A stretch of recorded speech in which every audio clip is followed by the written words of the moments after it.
Food magic Bangla চ্যানেলে সবাইকে স্বাগত জানাচ্ছি।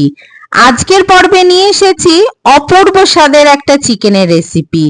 আজ বানাচ্ছি চিকেন ড্রাই রোস্ট। এই রেসিপিটাকে আপনারা চটজলদি বানিয়ে ফেলতে পারবেন আর খুবই টেস্টি হয়। ভাত, রুটি, লুচি, পরোটা সবকিছুর সাথে খাওয়া যাবে। চিকেন ড্রাই রোস্ট বানানোর জন্য আমি নিয়েছি 500 গ্রাম চিকেন আর চিকেনটা উইথ বোন। এবার এর মধ্যে আমি কিছু মশলা অ্যাড করছি। স্বাদ অনুযায়ী নুন, অল্প একটু চিনি অবশ্যই দেবেন, হাফ টিস্পুন হলুদ গুঁড়ো, নিজের স্বাদ অনুযায়ী লঙ্কার গুঁড়ো, হাফ টিস্পুন গোলমরিচের গুঁড়ো আর হাফ টিস্পুন জিরে গুঁড়ো দিয়েছি। আর দিলাম 4 টিস্পুন রসুন বাটা আর 2 টিস্পুন আদা বাটা। সমস্ত কিছু দিয়ে খুব ভালোভাবে মেখে নেব। আর এটাকে কিন্তু রাখার দরকার নেই, সঙ্গে সঙ্গেই রান্নাটা স্টার্ট করতে হবে। আমি রান্নায় সর্ষের তেল ব্যবহার করছি, চাইলে অন্য তেলেও করতে পারেন বা ঘি দিয়ে করলে আরো বেশি ভালো টেস্ট হবে, বা ঘি আর সাদা তেল মিশিয়েও করতে পারেন।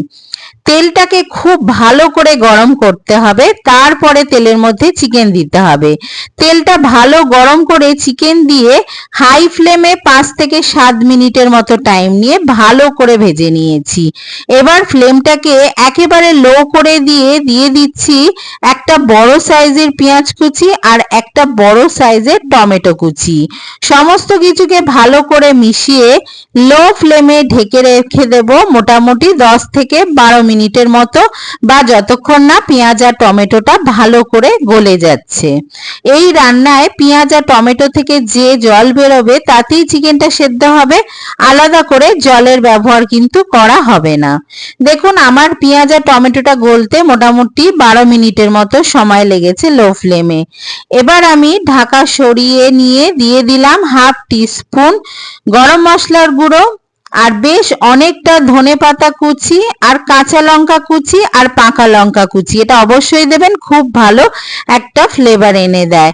এবার আমি মিডিয়াম ফ্লেমে 5 মিনিটের মতো ভালো করে নাড়াচাড়া করে নিয়ে ভালো করে শুকনো করে নিয়ে এটাকে নামিয়ে নিচ্ছি। খুবই চটজলদি তৈরি হয়ে যায় এই চিকেন ড্রাই রোস্টটা। আর একঘেয়ে বাঙালি স্টাইলে মাংস খেয়ে যদি বোর হয়ে থাকেন, রেসিপিটা ট্রাই করবেন। এত সহজ রেসিপি, আর না বানালে বুঝতে পারবেন না এতটা টেস্টি হয়। অবশ্যই রেসিপিটা ট্রাই করুন, আর ভালো লাগলে লাইক করবেন, কমেন্ট করবেন, আর আমার চ্যানেল সাবস্ক্রাইব করতে ভুলবেন না। সবাই ভালো থাকবেন, দেখা হবে পরের রেসিপির সাথে। বাই।